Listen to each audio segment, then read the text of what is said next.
El ingeniero industrial Mauricio Joclender y Cristina Silva Romano se conocieron el 11 de enero de 1955 en una confitería céntrica cuando ambos eran muy jóvenes. Él pertenecía a una familia judía de clase media y ella era católica, algo que no le agradaba a la madre de Mauricio. De todos modos, se casaron sin ceremonia religiosa el 7 de julio de ese mismo año e inmediatamente se mudaron a la ciudad bonaerense de Tandil, donde Mauricio consiguió trabajo en la empresa metalúrgica Tandil S.A. En esa ciudad nacieron los 3 hijos del matrimonio. El 30 de mayo de 1958 lo hizo Sergio Mauricio. Pablo Guillermo llegó el 6 de febrero de 1961 y en 1963 nació Ana Valeria. Al principio, el matrimonio vivió en una pensión humilde, pero poco a poco las cosas fueron mejorando. Mauricio empeñaba todas sus horas del día en el trabajo y Cristina se dedicaba a realizar reuniones literarias en su hogar.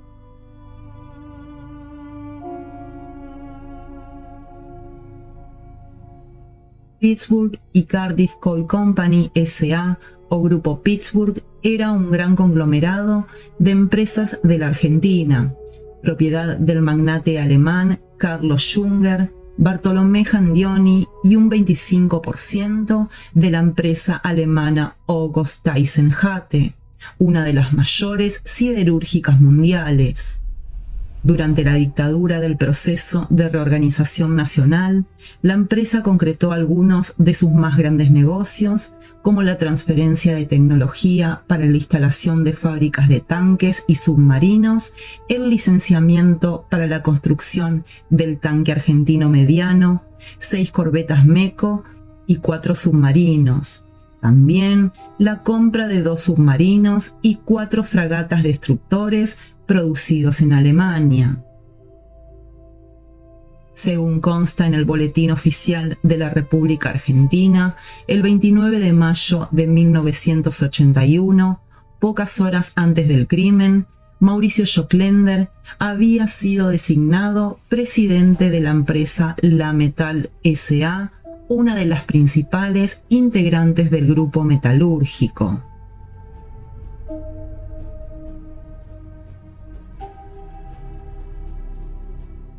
El jueves 14 de mayo, en un confuso accidente en el balcón de su casa, muere Julio de la Era, gerente de Pittsburgh. Al día siguiente, el viernes 15 de mayo de 1981, se produjeron 3 hechos en la casa de la familia Joclender que condicionaron el escenario del crimen: un robo, un intento de homicidio y un incendio. En la escena del robo, el actor principal fue Sergio, quien robó a su padre dinero y documentación.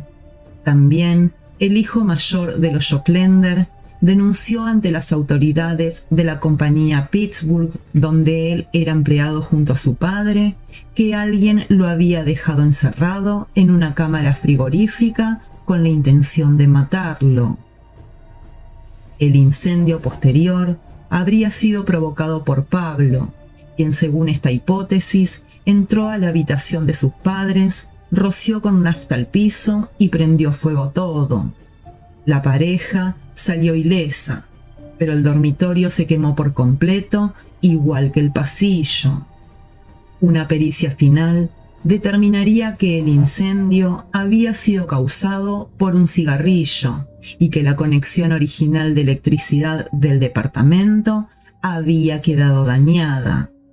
El lunes 18, como consecuencia de un enfrentamiento con su madre, en que ella lo golpeó y lo lastimó, Pablo se fue a vivir al Hotel Normandía. Mauricio inició los trámites ante el seguro y no le permitió volver, porque lo consideraba un delirante mental y tenía miedo que contara lo que había pasado en el incendio y que el seguro no le reconociera los daños. El viernes 29, El matrimonio, integrado por Mauricio y Cristina, y sus dos hijos, Sergio y Valeria, cenaron juntos en un restaurante de la Costanera y esperaron la medianoche para brindar, ya que era el cumpleaños número 23 de Sergio, su hijo mayor. Según consta en el expediente judicial, se obtuvieron de esa cena varias presunciones.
En la noche del 29 de mayo de 1981, mientras el resto de la familia cenaba en la Costanera, Pablo, que en ese entonces tenía 20 años, volvió al departamento de la calle 3 de Febrero y al oír que regresaba su familia, se escondió en el placar del dormitorio de su hermano Sergio. Aproximadamente a las 3 de la madrugada de ese sábado 30 de mayo, Pablo Joclender despertó a su hermano Sergio y ambos se fueron a hablar al living. A esa charla, Pablo le puso fin cuando notó que su madre se había levantado y se dirigía hacia donde estaban ellos.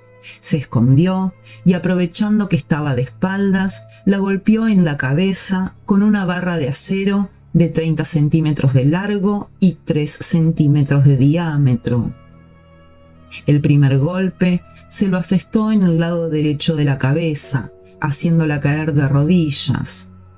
Habría sido Sergio quien luego le descargó 2 golpes más en la parte posterior del cuello, cerca de la nuca. Luego buscó una camisa azul suya que estaba para lavar, con la que le apretó el cuello para estrangularla, porque Cristina aún estaba con vida.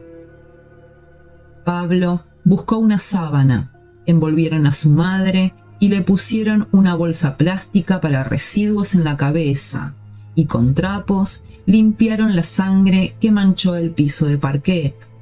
Durante las siguientes 2 horas, los hermanos discutieron sobre qué hacer con su padre. Finalmente, decidieron que debían matarlo también. Tanto Sergio como Pablo fueron hasta la habitación donde dormía Mauricio. Sergio era el encargado de llevar la barra de acero y Pablo tenía una cuerda náutica. Mauricio estaba sobre el costado derecho de la cama y los hermanos, con fuertes golpes, le destrozaron casi todos los huesos del cráneo. Sergio le pidió la cuerda a Pablo y la pasó por el cuello de su papá. Al rato, lo envolvieron con toda la ropa de cama que en ese momento estaba puesta en el colchón y a su vez le pusieron una bolsa plástica en la cabeza, mismo mecanismo que usaron con su madre.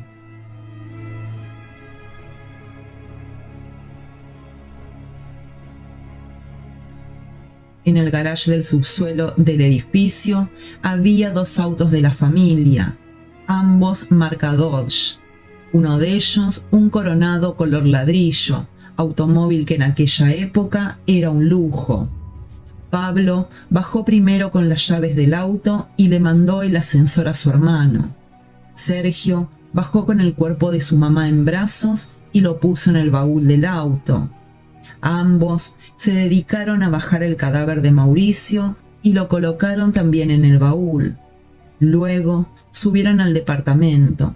Limpiaron las manchas de sangre del living y el dormitorio y tomaron la ropa manchada con sangre y la ropa que sus papás solían usar cuando salían de viaje. Toda la ropa, tanto la limpia como la ensangrentada, la colocaron en un bolso marrón y bajaron por el ascensor. Pablo se quedó en planta baja para esperar a su hermano en la puerta del edificio, ya que Sergio tenía que seguir en el ascensor hasta el garage. Al llegar allí, se encontró al encargado Isas Tejada, que estaba dispuesto a lavar el auto de su padre, pero Sergio le dijo que no lo hiciera, pues él saldría en ese momento. Así fue que cargó el bolso marrón en el auto y arrancó. En la puerta del edificio, ambos hermanos se reunieron y emprendieron el viaje hasta Zona Norte, pero en el camino, la presencia de algunos policías los asustó. Pablo bajó del auto en Las Heras y Pueyrredón y Sergio siguió conduciendo hasta la avenida Coronel Díaz, enfrente del Parque Las Heras, en el barrio porteño de Recoleta.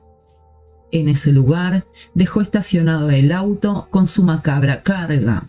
Todo esto con la intención de regresar luego para deshacerse del vehículo y de los cadáveres de sus padres.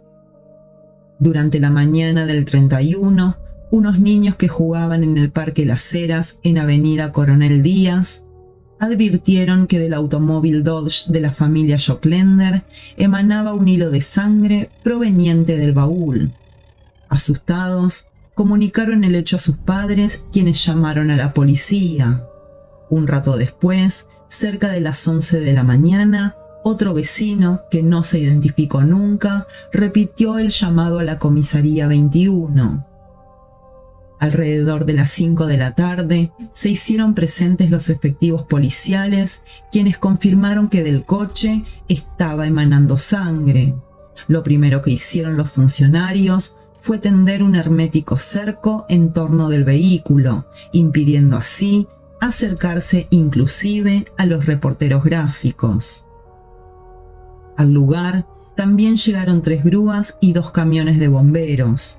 Uno de los oficiales que participó en el procedimiento negó todo tipo de información a la prensa, derivando el caso al Departamento Central de Policía. Sin embargo, algunos vecinos dijeron que ante la imposibilidad de abrir el baúl del auto, la policía debió recurrir a la brigada antiexplosivos, que a las 19 horas de ese día logró abrir la cerradura empleando un detonante. Este dato nunca figuró en la causa.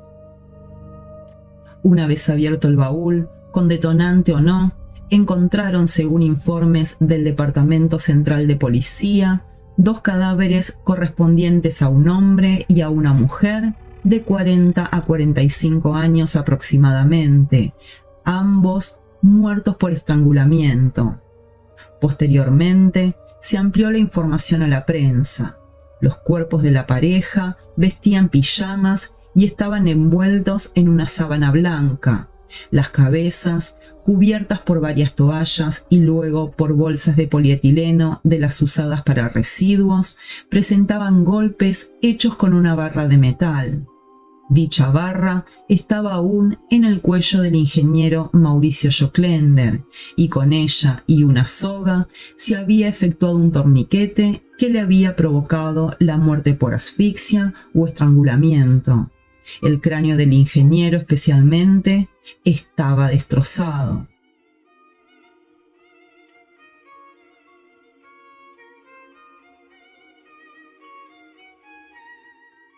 Era domingo y quien estaba como juez de instrucción nacional en primera instancia era el doctor Juan Carlos Fontenla. Él fue el primero en entender la causa abierta y manifestó: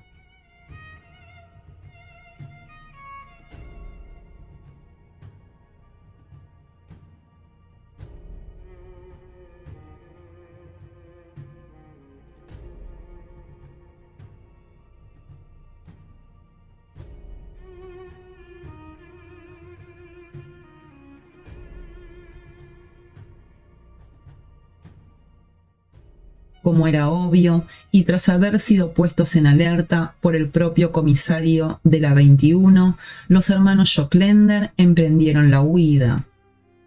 En su declaración policial, la entonces novia de Pablo relató que luego de los asesinatos, este le manifestó a su hermano que era conveniente buscar un lugar cerrado para incendiar el coche donde habían quedado los cadáveres.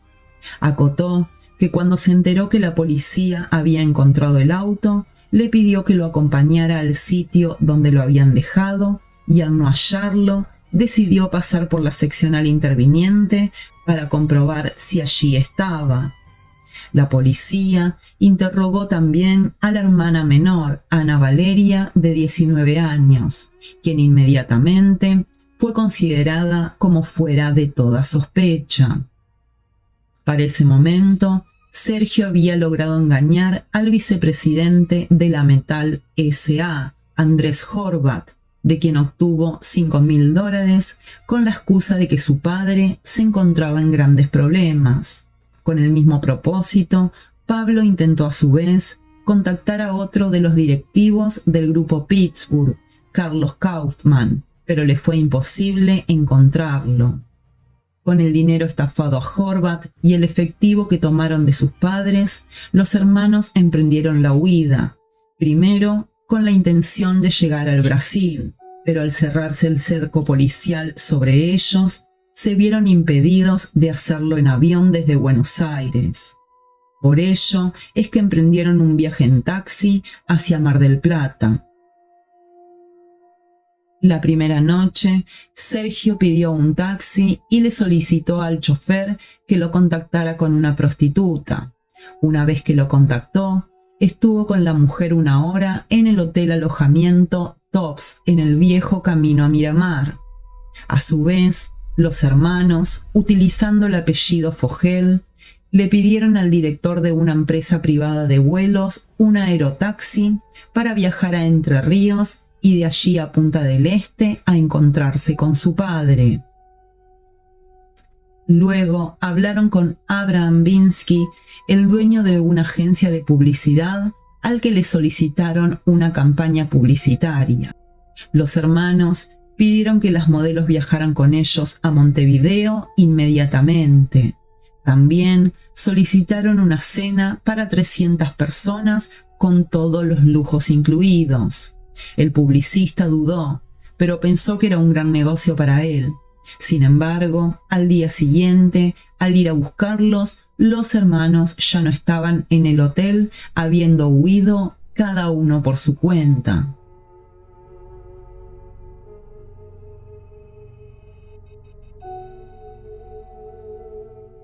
Luego de separarse de su hermano, Sergio compró un caballo y se fue hacia el norte por la costa, a 29 kilómetros de Mar del Plata, y ya entrada la noche, pidió alojamiento en el viejo almacén Cobo. Le contó al dueño del lugar, Daniel Columba, que pretendía ir a caballo hasta Estados Unidos. Luego de cenar, Columba se retiró a descansar y Sergio se quedó en compañía del encargado, Bernardino Luques. Eran las 10 de la noche y Sergio había estado tomando un poco, aunque no al punto de emborracharse. A los pocos minutos de charla, el encargado Luques va a avisarle a su jefe que estaban frente al asesino prófugo de las noticias. Así fue que entre los dos encerraron a Sergio en un depósito. Luego se dirigieron hasta Viboratá a dar aviso a la policía, pero cuando regresaron, cerca de las 5:40, descubrieron que Sergio había huido a pie, dejando abandonado su caballo en el lugar. Sin embargo, la policía lo encontró cerca de allí, haciendo dedo, a la altura del kilómetro 372 de la Ruta Nacional número 2.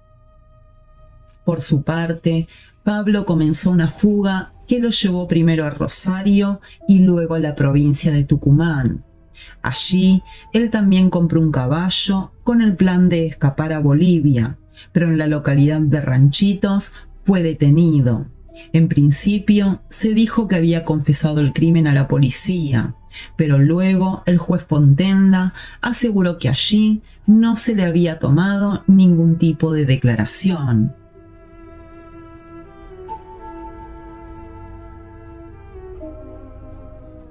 Durante el juicio, el entonces abogado defensor de los hermanos, Jorge Goodbar, sostuvo que ellos eran inocentes y afirmó que el móvil tuvo que ver con el tráfico de armas que realizaba Mauricio Schocklender desde su cargo de gerente en la firma Pittsburgh, apuntando a que en el asesinato estaban involucrados sectores militares. El 12 de marzo de 1985, y ya en democracia, la jueza de primera instancia Marta Lopardo analizó y desestimó la defensa formulada y condenó a Sergio a prisión perpetua por el delito de homicidio calificado por el vínculo en concurso real con homicidio calificado por el vínculo y por alevosía, con la salvedad de que debía responder como coautor penalmente responsable y como autor de estafa en concurso. Sin embargo, se absolvió a Pablo por falta de mérito. Poco más de un año después, el 7 de abril de 1986, la Cámara Nacional de Apelaciones en lo Criminal y Correccional confirmó la sentencia de Sergio, revocó la absolución de Pablo y lo condenó también a prisión perpetua como coautor penalmente responsable de los delitos calificados por el vínculo y alevosía reiterado 2 veces. Pero para ese entonces, Pablo estaba nuevamente en fuga y se desconocía su paradero.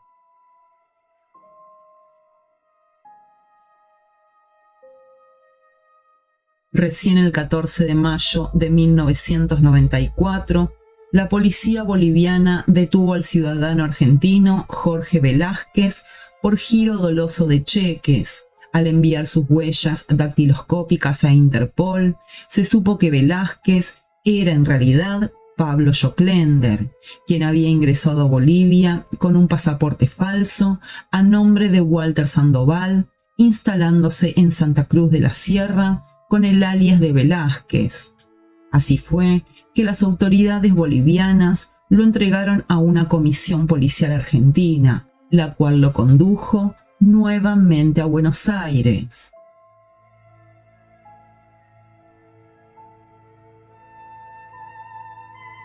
Tras 14 años preso, Sergio obtuvo la libertad condicional el 28 de noviembre de 1995, después de cumplir las 2/3 partes de su condena. Tras cumplir también los 2/3, Pablo comenzó a obtener salidas laborales en mayo de 2001.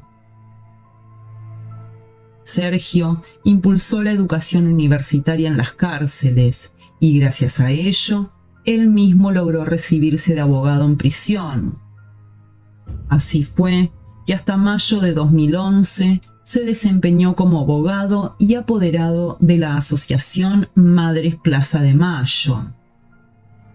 De Ana Valeria se perdió todo rastro durante 30 años, hasta que unos periodistas la hallaron viviendo en el anonimato bajo un nombre diferente.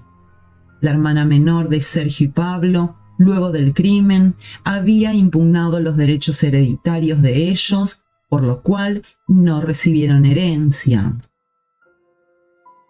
Pablo Schocklender escribió un libro con su versión de la historia llamado Yo, Pablo Schocklender, que fue base de la película Pasajeros de una pesadilla, protagonizada por Federico Lupi y Alicia Bruso y estrenada en 1984. En ella se plantea un cuadro familiar en el que los padres sometían a los hermanos a distintos tipos de abuso. El asesinato de la madre habría ocurrido como resultado de una pelea con sus hijos, y ante esto, ellos decidieron matar al padre. El relato del libro se condice con lo que ambos hermanos declararon durante el juicio, haciéndose público que su madre no solo abusaba del alcohol, sino también de Pablo.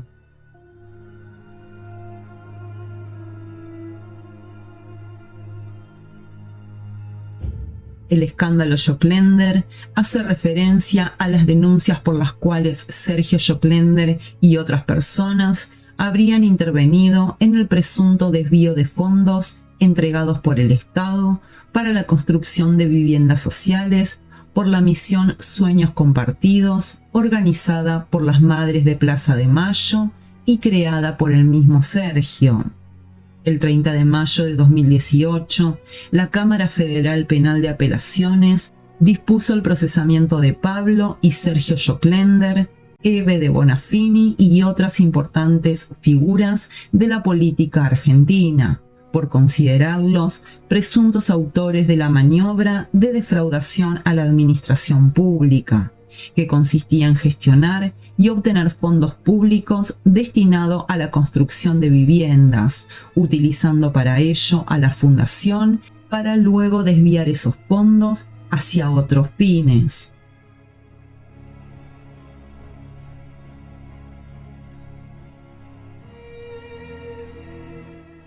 Tras tantos años desde el crimen, los hermanos Jokländer prácticamente han desaparecido. En mayo de 2021, y cumpliendo Sergio 63 años, dio una entrevista en la que comentó que está distanciado de Pablo y que vive en una casa prestada porque la suya está embargada por la justicia argentina. La paradoja de los aniversarios le volverá a recordar anualmente a Sergio que el 30 de mayo no solo es la fecha de su cumpleaños, sino también el día que, según los jueces, mató a sus padres, Mauricio y Cristina, en complicidad con su hermano Pablo. Sergio no quiere hablar del parricidio, aunque reconoce que a veces sueña con ellos.